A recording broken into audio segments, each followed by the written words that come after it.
Yasmin! Anne çok korkuyorum. Tamam. Tamam anneciğim, ben buradayım, geldim, sakin ol.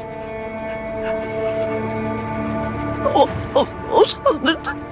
O saldırdı. Aybike'yi öldürüyordu. Gözümün önünde Aybike'yi öldürüyordu. Gırtlakladı Aybike'yi. O saldırdı. Tamam anneciğim, tamam, sakin ol. Sakin ol Aybike. Kızım ne oluyor burada? Sizin bu saatte burada ne işiniz var? Ayla teyzeye o saldırmış. Odaya girdiğimizde de öldürmeye çalışıyordu onu. Sonra kaçtı, biz de peşinden buraya geldik. Allah kahretsin ya kızım. Siz niye böyle boyunuzdan büyük işlere kalkışıyorsunuz ya? Polisi niye aramadınız? Anne arayacaktık, yemin ederim arayacaktık. Ya arayamadık, o an panikle işte. Ben burada arayacaktım, polisi burada arayacaktım ama sonra saldırdı bana, böyle boğazımı sıktı, öldürmeye çalıştı beni. Yasmin de işte beni kurtarmak için.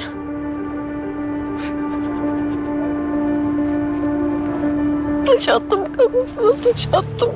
Kafasına çok sert taş attım annem, çok sert attım. Tamam kızım, tamam. Tamam, sakin ol. Sakin olun. Geçin şöyle siz.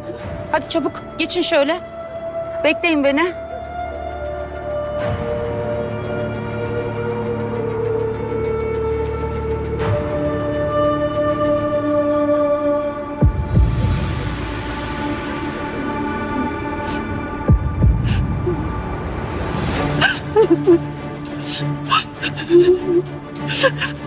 Ölmüş.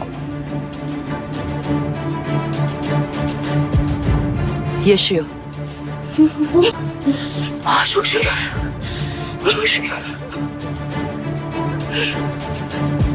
Emin misin? Evet kızım, evet. Sorun yok, tamam. Yaşıyor. Hadi siz derhal terk edin burayı, çabuk. Ben halledeceğim, tamam mı? Anne polis arayalım, ambulans çağıralım, bir şey yapalım ne olursun. Burada böyle bekleyemeyiz. Tamam, tamam anneciğim, arayacağım ben polisi de, ambulansı da arayacağım. Aybike, hadi çabuk eve gidin siz, ben size haber vereceğim. Hadi kızım. Ama siz burada tek mi kalacaksınız? Yani polis gelirse ya kim yaptı derse ne diyeceksiniz? Yavrum, hadi biraz söz dinleyin ama ya. Baygındı, yolda gördüm diyeceğim, öyle anlatacağım. Hadi lütfen doğru eve, hadi.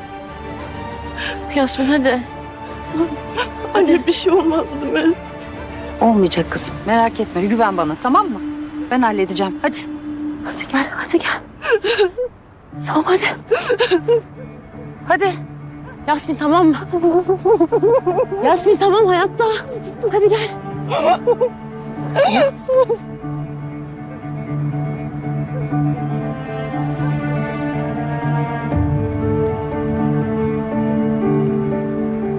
Tamam bak, sakin ol.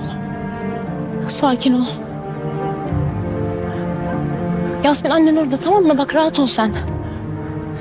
Nefes alıyor, nabzını duymuş zaten ya. Hani hayatta zaten. Ambulansı da çağıracağını söyledi. Tamam mı? Lütfen sakin ol artık. Ne oldu? Ne oldu? Niye durdun? Ne oldu? Ya ne oldu? Çok korkuyorum. Ölmedi değil mi? Ölmedi. Yasmin ölmedi. Ölmedi. Yemin ediyorum ölmedi. Annen ne dedi? Bak hayatta dedi. Biliyorum korkuyorsun. Ben de korkuyorum ama böyle olmaz. Bak böyle olmaz. Hadi gel. Hadi gel bak, araba kullanacaksın. Hadi. Nerede anahtar? Güçlü olman lazım. Hadi.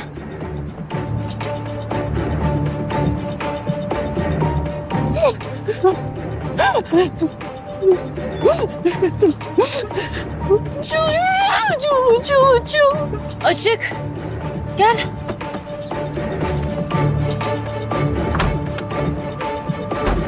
Sen kullanabilecek misin böyle?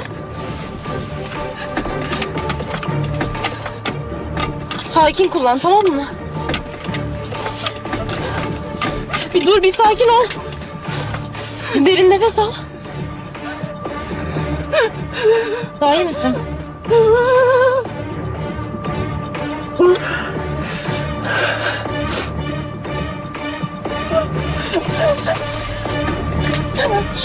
Dikkat et.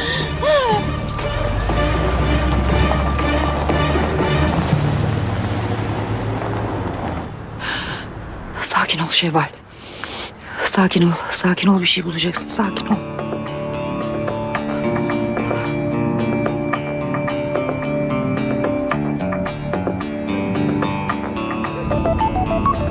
Ah Şevval. Ah Şevval, gece gece yine nasıl bir fatura kestin acaba bize? Çok merak içindeyim. Hadi bakalım. Alo. Bana bak, yanında biri varsa çaktırma sakın, tamam mı? Yardımına ihtiyacım var. Ne oldu kız? Berk'in babasını öldürmüş. Akif, hemen buraya gelmen lazım. Ne? Ne diyorsun Şevval, sen ciddi misin? Ya ölmüş diyorum sana ya. Adam yatıyor burada önümde ya. Ölmüş.